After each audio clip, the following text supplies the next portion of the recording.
నా సబ్జెక్ట్ ఏంటంటే పాస్టర్ గారిని ఎందుకు వదిలేసావు నువ్వు? అగ్ని పోయిందా, అభిషేకం పోయిందా, సమర్పణ పోయిందా, ప్రతిష్టత పోయిందా, ఓకే డన్. మరి ఏం పోకుండా ఎందుకు వెళ్ళిపోతావు? ఎందుకు వెళ్ళిపోవాల్సి వచ్చింది? ఎందుకు విడిచిపెట్టావు? బాప్తిజం వచ్చి యోహాన్ దగ్గర కూడా జనం వెళ్ళిపోయారు. ఆయన తగ్గిపోయాడా? లేదండి, కింగ్ లాగా ఉన్నాడండి మనోడు.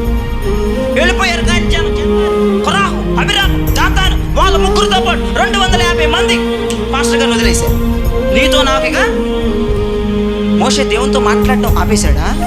దేవుని స్వరం మోషేకి వినపడటం ఆగిపోయిందా? సినాయి పర్వతం ఎక్కడం ఆగిపోయిందా? బండల్ని చీల్చడం ఆపేశాడా? సముద్రాన్ని చీల్చడం ఆపేశాడా?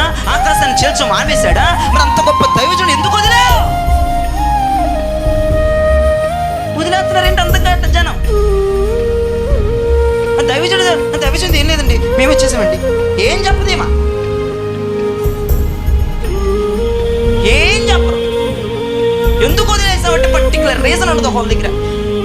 ఎవరిని విడిచిపెట్టి వచ్చేస్తే దరిద్రం పోద్ది, ఎవరిని విడిచిపెట్టి వచ్చేస్తే శాపం తొలగిపోద్ది, ఎవరిని పట్టుకుంటే బ్లెస్సింగ్ వస్తుందో ఈ రాత్రి జ్ఞాపకం చేసుకోండి. అగ్నితో నింపగలిగిన వాడు, శక్తితో నింపగలుగుతున్న వాడు, సమర్పణలో, ప్రతిష్టతలో, వైరాగ్యాల్లో తేలియాడుతూ దేవుని మాటే చెప్పే వ్యక్తి, ఆ వ్యక్తి దగ్గర ఉంటే ఆశీర్వాదం అండి.